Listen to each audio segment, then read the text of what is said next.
señalarles que aquí en la presidencia de esta mesa debería de estar nuestra flamante presidente, doña Isabel Oliver, que no está porque resulta afectada por una ligera afección, valga la redundancia, por una ligera afección en la garganta, nada serio. Es que luego nosotros somos cobardicas y que nos gustamos por lo mío. El caso es que, lo cierto, es que Isabel le cuesta un poquito hablar y está tosiendo permanentemente y tiene que cuidarse la garganta.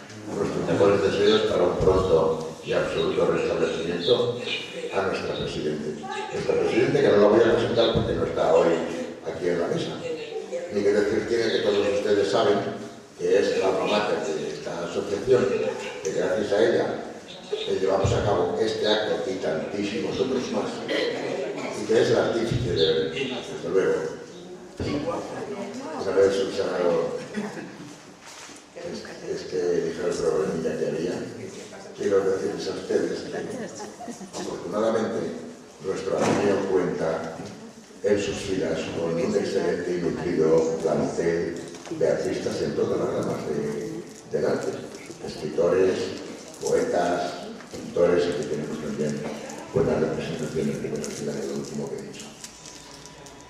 Porque la personalidad que hoy tenemos aquí, izquierda, o yo a su derecha, es que y que a continuación les voy a presentar, es precisamente uno de sus artistas. Es un artista de la palabra escrita y hablada que, como otros de nuestro Ateneo, ha contribuido en gran medida al engrandecimiento de nuestra asociación. Se trata, ya lo conocen ustedes, de don Manuel Vélez González. Bien, pues el profesor Vélez es doctor en Filología Hispánica y catedrático de Lengua Española en los institutos, bueno, pero eso no quita para que continúe siendo catedrático. El caso es que en los institutos y centros de enseñanza de mayor prestigio ha impartido clases de lengua y literatura y ha ocupado cargos de directiva y directivo de gran responsabilidad. También ha colaborado en labores experimentales sobre la reforma educativa y luego también ha participado en congresos de diversa índole. Pero el profesor Vélez, en las asociaciones culturales a las que pertenece, que no son pocas, destaca por su elevado nivel como escritor y poeta, como precisamente es el caso de la primera biblioteca de nuestro Vélez, que es el que nos ocupa. Además, nuestro profesor es un empedernido investigador y estudioso de las grandes personalidades de la cultura, sobre todo de las literarias. Y en ese sentido, hoy viene ante nosotros a darnos una conferencia sobre un maestro de las letras, un catedrático de la Real Academia de la Lengua Española, que ocupa el sillón de la letra X, si no recuerdo mal. Pues acerca de esta personalidad escucharemos al profesor Vélez dentro de un momento, que hoy viene como conferenciante, no como poeta, que a lo mejor también. Y bien, esta es la sintetizada semblanza de don Manuel Vélez, a quien tendremos el placer de escuchar a continuación. Así que con él les dejo.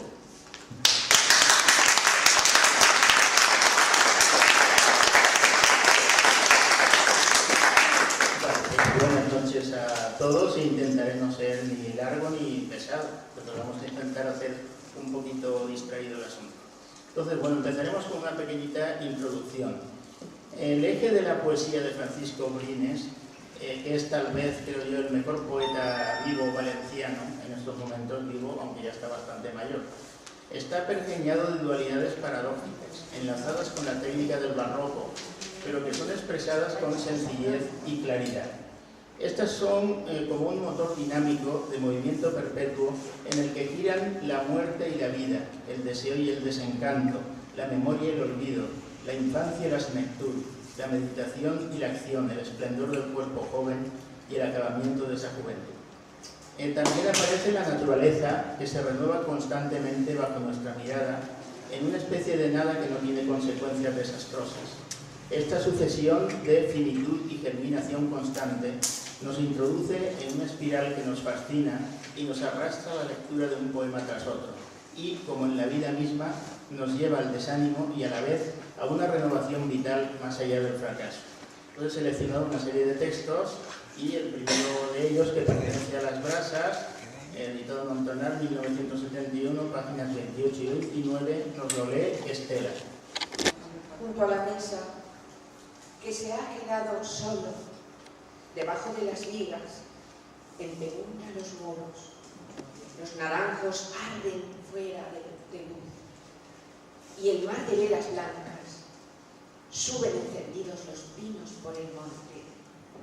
En la madera del balcón las horas se detienen y el mundo se imagina con el amor que quiere el pecho. Crece la sal adentro y el rumor del aire llega hasta el corazón, como se queda la soledad de polvo en una rama. Inclina la cabeza y en su gesto nada, adivinaría nadie. Él sabe que las tristezas son inútiles y que es estéril la alegría. Vive amando como un lobo que creyera en la tristeza de hoy o en la alegría de mañana. La tarde entra en la casa y apaga la madera del balcón, su llama roja. ¡Ay! Se muere todo. Pasa la luz, la flor, los sentimientos se marchitan, las fuerzas van perdiéndose. Los ojos soñadores, cuando avanzan los días y envejecen, nada nuevo quieren. Con lentitud baja aquel hombre, sale a la puerta de la casa, mira los campos, las alturas, los primeros astros del cielo, reconoce el mundo. Alguien llega del bosque con su cesta luminosa de grillos, sus callados fuegos de hierba seca. Él conoce quién es, toca la sombra del gigante, le sonríe y enciende las ventanas, deja la puerta abierta, le saluda con dulce voz y espera a que se aleje.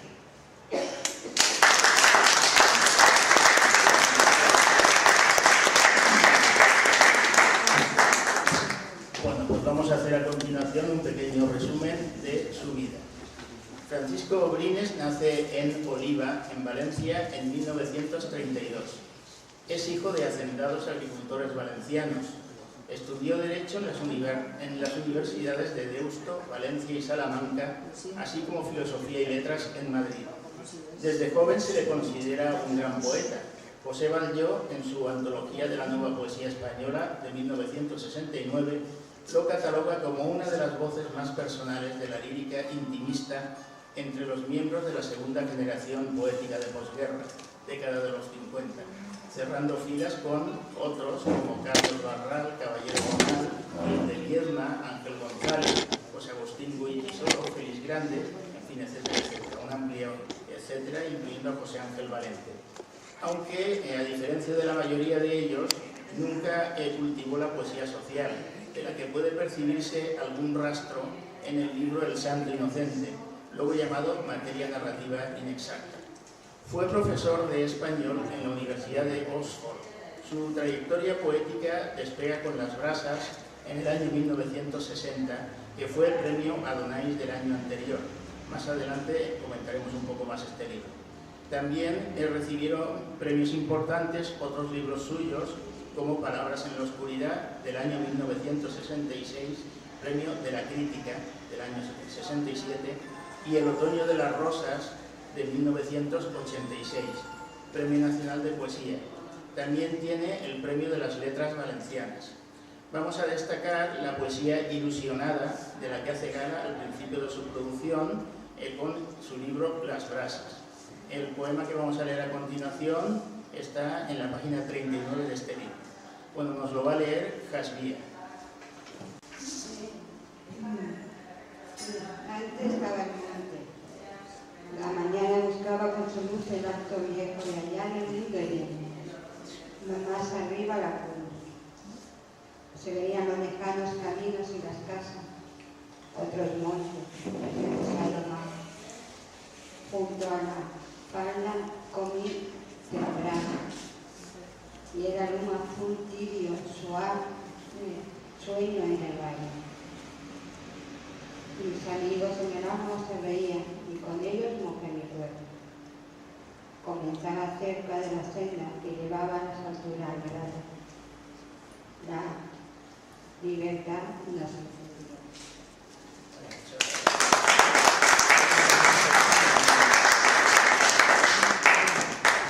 Bueno, su profunda admiración por el teatro español le permitirá en 1988 la revisión y adaptación del texto del alcalde de Zalamea, de Calderón, versión que fue estrenada en noviembre de aquel año por la Compañía Nacional de Teatro Clásico, dirigida por José Luis Alonso. En el año 2001 fue nombrado miembro de la Real Academia tras recibir el Premio Nacional de las Letras en el año 1999. Leerá su discurso de posesión el 21 de mayo de 2006 bajo el título Unidad y cercanía personal en la poesía de Luis Cernuda, a partir del cual muchos lo consideran continuador de Luis Cernuda. La verdad es que hay varias concomitancias que lo unen a él. La crítica a la poesía tradicional española, la búsqueda de un nuevo modo de decir basado en la esencia y el contenido, y la vivencia inglesa, ya que ambos autores estuvieron ligados a Inglaterra. Cernuda por su exilio forzoso y Brines por su contrato de lector de español. Para ver por qué admiraba o qué admiraba en nuestro autor de Cernuda, lo mejor es citar algún poema suyo, como el famoso Donde habite el olvido, que bueno, en este caso nos lo va a leer Amparo Carbonell.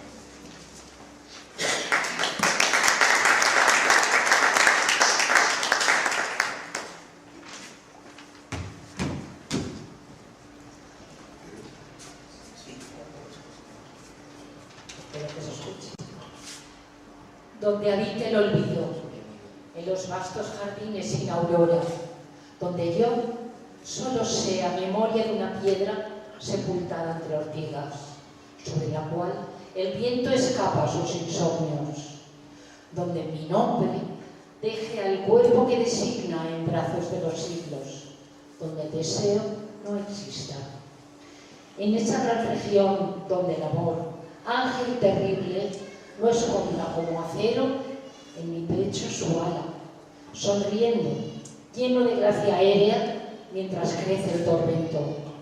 Allá, donde termine este afán que exige un dueño a imagen suya, sometiendo a otra vida su vida, sin más horizonte que otros ojos frente a frente, donde penas y dichas no sean más que nombres, cielo y tierra nativos en torno de un recuerdo, donde al fin quede libre sin saberlo yo mismo, disuelto en niebla, ausencia leve como carne de niño, allá lejos, donde habita el olvido.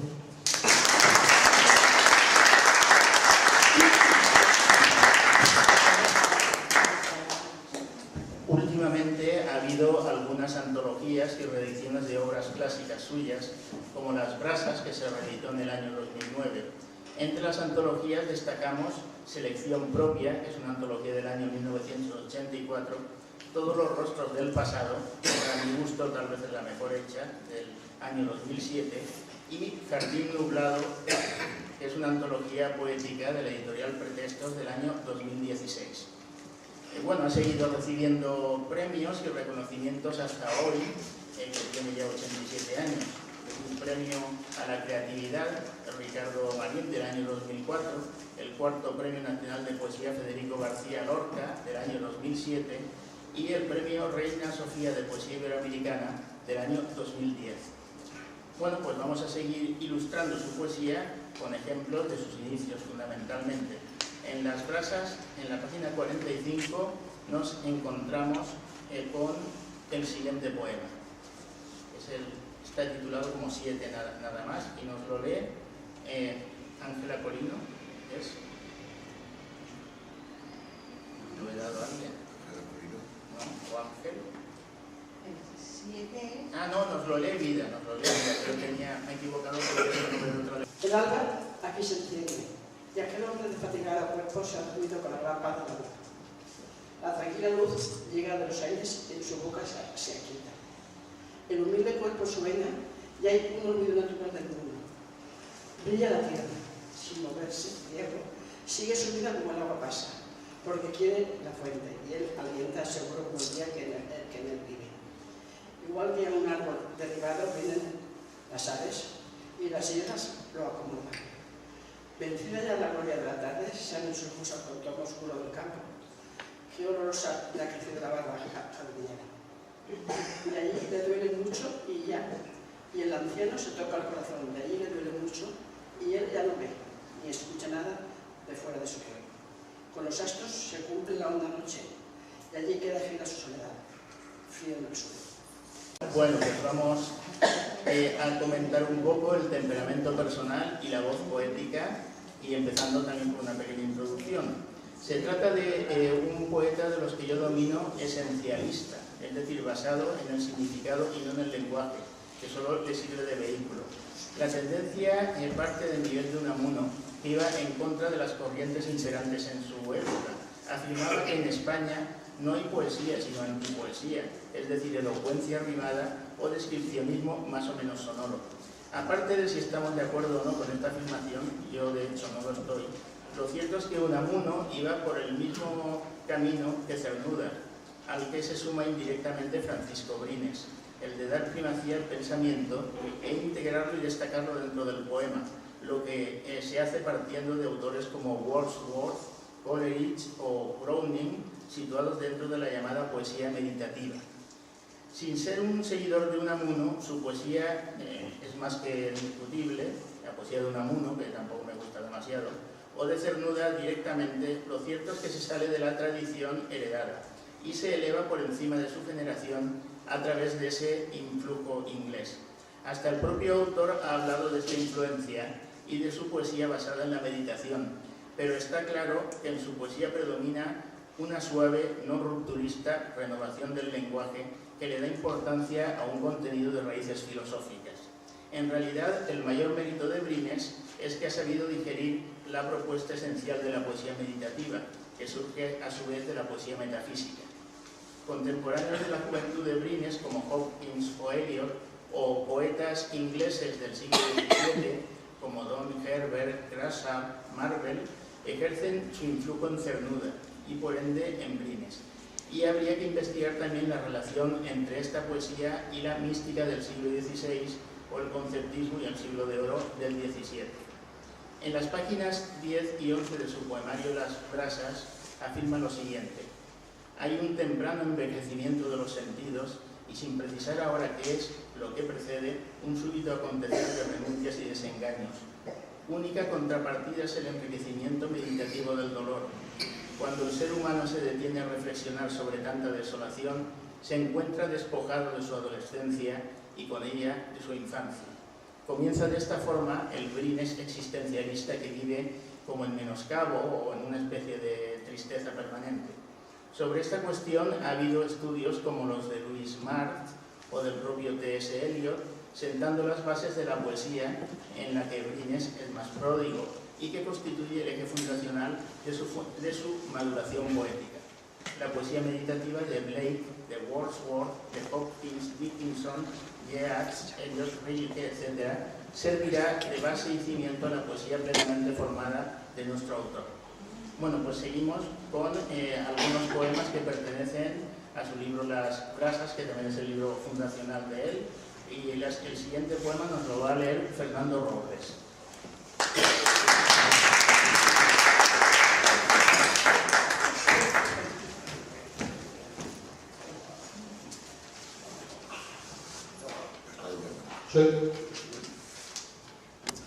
La sombra de la tierra va creciendo, sube los aires y la noche queda sobre el alto tejado de la casa.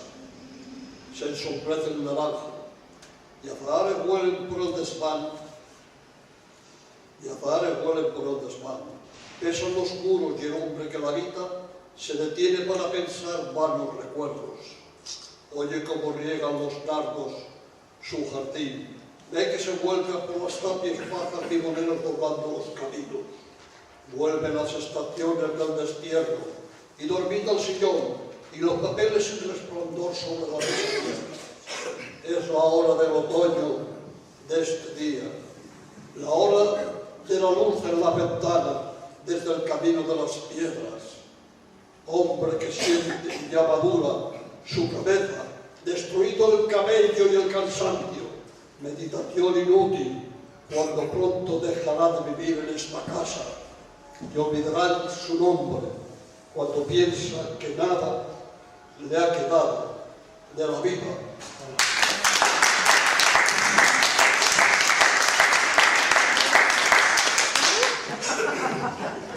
Bueno, pues lo que hay que ver. su obra pues parte de esta línea Somos inglesa, iguales, claro. de la que se nutre Cernuda y se caracteriza por un tono intimista y por la constante reflexión sobre el paso del tiempo. Ya hemos dicho que la línea social está algo alejada de sus propósitos. En su escritura la infancia aparece como un tiempo mítico que desconoce la muerte, ligado al espacio de Elca, la casa de la niñez de Oliva. El adulto ha sido expulsado definitivamente del paraíso de la infancia y solo en algunos momentos, a través del erotismo o de la contemplación de la naturaleza, el ser humano recupera la plenitud vital experimentada en la niñez y en la juventud. Por todo ello, la memoria desempeña un papel fundamental en su escritura, si bien en sus poemas se deja traslucir la convicción de que ni la poesía ni el recuerdo permiten detener el paso del tiempo y salvar los momentos de plenitud del pasado. Bueno, y haciendo un pequeño repaso crítico de su obra, bueno, ya hemos comentado que Las brasas es el primero de sus éxitos, el primero de sus libros importantes del año 1960. Y entre los libros subsiguientes destacamos Palabras en la oscuridad del año 1966, Aún no del año 1971, que lo acerca a una poesía de tono satírico luego abandonado, e Insistencias en Luzbel, que es del año 1977, donde le da vuelta a algunas propuestas religiosas como se muestra en la apertura del libro. Dice: Luzbel, descifremos el mito, el ángel es la nada, Dios el engaño, Luzbel es el olvido. Y otros libros trascendentes en su obra, por ejemplo El otoño de las rosas, que es del año 1986, por el que recibe el Premio Nacional de Poesía, y que posee más enjundia vital de lo que aparenta en una visión rápida. Y sí, porque de alguna manera el poeta se está desnudando en ese momento y nos está contando su vida. Su poesía completa, publicada en el año 1997, y algunas antologías como Todos los rostros del pasado, del año 2007. Como hemos empezado a citar el libro Insistencias en Luzbel, aquí en este apartado, pues vamos a ver un primer poema de este libro, uno que se titula Esplendor Negro, y nos lo va a leer Julio Alcalá. Esplendor negro. Solo una vez pudiste conocer aquel esplendor negro, e intermitentemente recuerdas la experiencia con vaguedad, aproximaciones difusas, inminencias, y así, desde tu juventud, arrastras frío un invisible manto de ceniza escarlata. Y no fue necesario cegar los ojos, pues de las luces claras de los astros llegó el delirio aquel, la posibilidad más exacta y sencilla. En vez de Dios o el mundo, aquel negro esplendor, que ni siquiera es punto, pues no hay en el espacio, ni se puede nombrar, porque no se dilata. Valen igual serenidad y vértigo, pues las palabras están dichas desde la noche de la tierra, y las palabras son tan solo expresión de un engaño. Volver al centro aquel es ir por las afueras de la vida, sin conocer la vida. Un inmundo imposible, pues solo el no nacer te pudiera acercar a esa experiencia. Crear la inexistencia y su totalidad. No te hizo poderoso, ni te derramó tu llanto y nada redimiste. La misma incomprensión de contemplar el mundo te produjo el terror de aquel esplendor negro y aquel desvanecimiento al cubrirte las sábanas.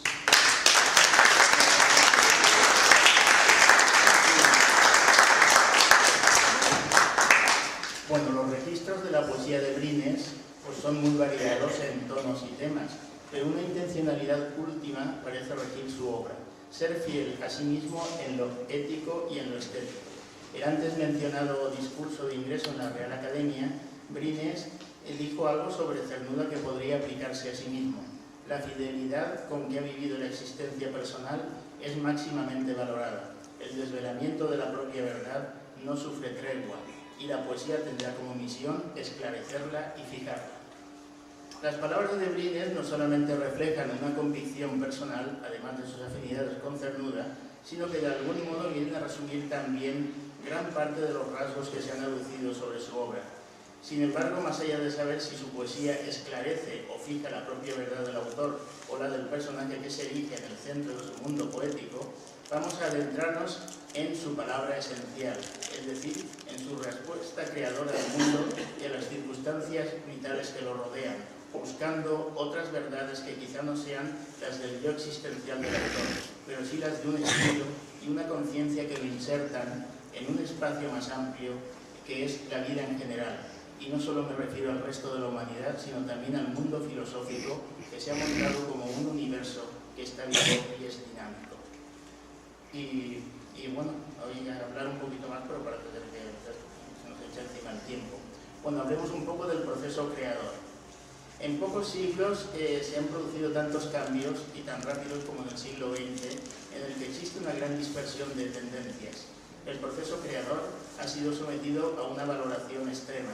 No se trata solo de saber si la obra de Brines está inserta en tal o cual estética predominante en un momento determinado, sino más bien de acercarnos lo más posible a la esencia rectora que parece conducir toda su obra y que esperamos quede bien reflejada a través de mis palabras. En principio, tanto la crítica como el poeta están de acuerdo en que su poesía es elegíaca, es decir, que la mayoría de sus poemas hablan de pérdida en un tono serio y con rasgo de una serena tristeza. Esto no sería suficiente para distinguir la obra de Brines, porque el lenguaje poético, sobre todo el de calidad, suele ser elegíaco. Es decir, es más fácil componer un poema bien hecho con ese tono que un poema alegre y divertido.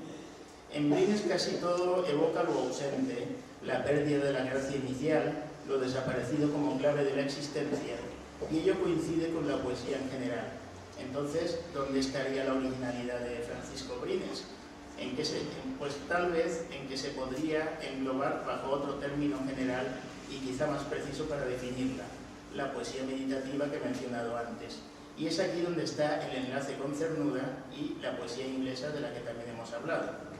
Y bueno, lo sorprendente de todo esto es que se trata de una indagación del ser humano en general, así como el suyo particular, que incide en el concepto de acabamiento, y a pesar de ello el poeta no ha dejado de convertir en palabras esa experiencia del mundo que se ha ido dilatando en el tiempo, lo que demuestra su edad provecta, ya hemos dicho que tiene 87 años, su propuesta creadora, que es una respuesta al acoso al que nos expone la vida y la sociedad constantemente, y de algún modo posee una fuerza curativa como la de la catarsis, regenerando nuestra propia identidad, con frecuencia cuestionada por las pericias de una realidad que cada día parece tambalearse y tambalearnos con mayor furia. Ya sabemos también por la crítica y el propio autor que sus meditaciones giran en torno al amor, al deseo, a la vida y a la muerte. Cada uno de estos conceptos genera una serie de temas que sin duda Brines ha tratado en un momento u otro de su obra. La belleza del cuerpo joven, el olvido, la nada, el paso del tiempo, la naturaleza. Pero de nuevo nos encontramos con el hecho de que el amor, el deseo, la vida y la muerte y sus ramificaciones temáticas son conceptos recurrentes en casi toda la poesía occidental, por lo que podríamos afirmar que hay falta de originalidad. No obstante, lo que distingue la poesía de Brines y la hace única es la postura estoica fundamental, la serenidad aceptante de la fatalidad existencial y la férrea fe en el lenguaje poético. Así, un proceso vital, por destructor que sea, se convierte en palabra viva, o sea, el lento proceso de desaparición, de transformación de un ser humano y de su mundo, y va paralelamente acompañado de un proceso de apariciones y revelaciones poéticas que consolidan la vida en la escritura, porque la poesía es siempre resurrección de la esencia individual y colectiva a través de la palabra. Y bueno, y hay un poema bastante explicativo del tema, pero esto lo voy a leer yo mismo, porque bueno, da título a una de las antologías que es Todos los rostros del pasado, en donde él muestra como una especie de reflexión de todo lo que le ha ocurrido en su vida.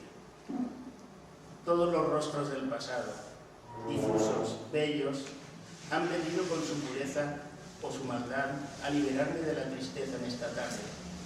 Nada remuerde la conciencia si llevo la piedad a unos ojos terribles o a unas manos que solo golpearon, porque así me miran otros con ojos arrasados, sabiéndome también terrible y violento. La pequeña emoción que voltea en los pechos a unos los enciende con el gozo y a otros los condena con dolor profundo, y el hombre no comprende el designio secreto de su naturaleza.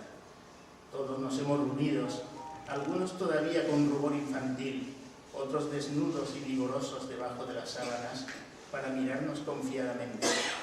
Y en la mirada de cada uno reconocemos el bien, y el mal de cada uno es el que nos transmitimos con ceguedad. Nos hemos preguntado y nadie sabe la respuesta. Si es más valiosa una pequeña felicidad que el dolor que encanece los cabellos. Si un niño desengaño es más valioso que una felicidad enajenada, porque nunca sabremos por qué la memoria ha sepultado aquel día y ha elegido aquel otro para su salvación. Pero todos nos hemos unido, y también los jóvenes que corrompió la muerte, para defender cada momento de la vida. Y unos asienten al presente, porque les permitirá nutrirse de sí mismos y salvar piadosamente de la muerte a los muertos. Y otros asienten al presente porque siempre lo hacen el futuro misterio de la continuada realidad. Y todos hemos asentido porque el presente es precario como el hombre, y hemos aceptado esta dichosa aventura: oler una flor del campo, acariciar con temblor un cuerpo amigo, ver las sombras abatirse diariamente sobre la tierra. Y tú entre ellos, rostro más delicado que ninguno, rubor tan encendido que me vuelve inocente, que ríes como el mundo cuando es feliz, y miras mi corazón con dos oscuras y suaves violetas arrojadas debajo de la luz. Por ti nos hemos reunido todos con amor, para que aceptes de mí la ocasión del dolor y la del gozo, como yo acepto también el dolor renovado de que me traigas, o el alto gozo de la contemplación de tu existencia. Bueno, yo pienso que es uno de sus mejores poemas.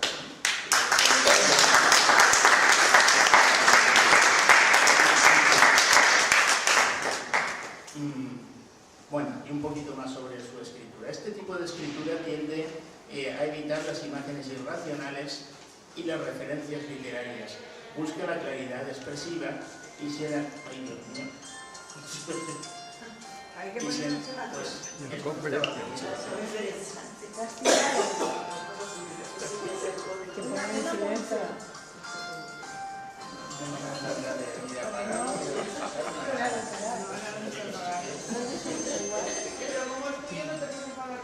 No, ya. No, manera aquí de parar. En fin, ya no sé qué estaba diciendo, sí. Busca la claridad expresiva y si en algunas instancias nos sorprende su lenguaje poético, es para acercarnos a unas emociones que el autor ha querido expresar a través del placer estético.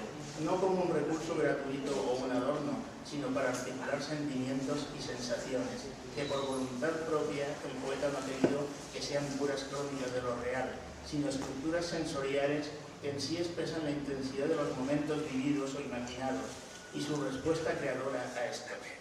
La poesía de Francisco Briñas, como estamos comentando, se inscribe en las corrientes existencialistas del siglo XX y por tanto habría que estudiar también su relación con el existencialismo francés. Dentro de esta corriente casi todos los críticos están de acuerdo en que su obra constituye básicamente una reflexión sobre el tiempo y la temporalidad del propio autor y del ser humano en general, creando así una empatía en su obra que es accesible para cualquier lector. Y bueno, vamos a dar un pequeño salto aquí, porque es que es un salto bastante grande, diría yo. Bien, y vamos a ir directamente ya a la conclusión, sí, porque me estoy comiendo toda la parte dedicada al espacio y al tiempo, que está muy bien, pero para otra conferencia que tenga más tiempo aquí. Bueno, entonces voy a leer directamente la conclusión. Hemos ido recorriendo a lo largo de mis palabras una serie de rasgos de Francisco Brines que vamos a resumir en una visión holística. Su poesía ha ido evolucionando en un marco conceptual propio del siglo XX, en el que se parte de una fragmentación nihilista de la vida con un afán totalizador, de un pesimismo existencial que mina cualquier posibilidad de salvación del yo individual. Pero al acercarnos a su poesía, también se ha podido constatar cómo a través del tiempo, la respuesta creadora, la certidumbre de la poesía, ha sido más poderosa que cualquier impronta aniquiladora de las vicisitudes negativas de su experiencia vital. En parte, esa fidelidad a su poesía ha sido un descubrimiento de la segunda finitud del poeta como sujeto vivo, pero también de que el ser que aparece a través de sus palabras pervivirá mientras haya lectores. Junto a esta certeza está la otra, y es que el poeta ha ido adquiriendo a lo largo de su vida, y es la idea de movimiento. Es lo que algunos críticos, como David Bohm, han llamado el movimiento de concordancia universal. Se trata de una proposición implícita que podemos percibir en una lectura global de los poemarios. El mundo se puede ver como una totalidad de dinamismo y evolución, y ello forma la piedra angular de un tipo propio de belleza en el que influye lo racional sobre todo, enfrentado a lo irracional como una paradoja. Esta confrontación ilustra la mayor parte de su propuesta poética, pero ello no supone una complejidad espúrea, como puede suceder en el barroco, sino una sencillez comprensiva para todos los lectores. En ella nos hallamos ante una atención ininterrumpida hacia la concordancia y la no concordancia de todos los aspectos de este mundo. Es evidente que esto no sería posible si seguimos con la separación comúnmente aceptada entre los aspectos de lo estético emocional y lo racional funcional. Brines propone una unión global frente a otras propuestas fragmentarias, por ejemplo la de Genaro Talens, a quien dedica por cierto un poema, que lo podríamos haber leído, pero en fin, es la parte que he cortado, la ronda del aire, en donde se fusionan todos los aspectos aparentemente multiversos de la vida humana, mediante una rueda del comentado dinamismo de la existencia. Por tanto, sin aducirlo, estaba transmitiendo a Genaro Talens todo su ideario, indirectamente. Confrontación de lo visible y lo invisible, el tiempo y el espacio unidos, en la realidad cíclica del retorno, el movimiento en rueda de todo ser vivo, en que lo lleva una especie de nihilismo práctico, realidad e irrealidad unidas a través de la fusión de lo científico y lo literario, a la espera de un devenir evidente, de trascendencia universal, como es la muerte y la existencia del más allá. Como se decía en Casablanca, pues siempre nos quedará París. En este caso, siempre nos quedará una de las mejores propuestas poéticas del siglo XX y, bueno, y por el momento vivo, ¿no? Aunque el pobre hombre está ya un poco mal. Bueno, y con esto terminamos lo esencial de la conferencia, aunque también he recogido, bueno, a través del Ayuntamiento de Paiporta, una película en la que aparece el propio Brines comentando.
sube hasta el balcón. Desde allí miro su soledad, sus sombras. En esta casa todos estamos esperando a quien nos niegue.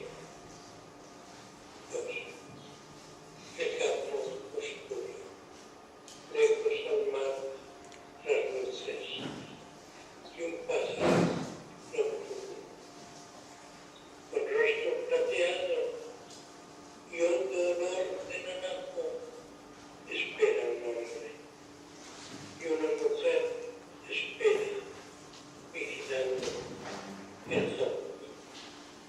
Son dos extraños. Miré desde el balcón, en el balcón no había nadie.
la misma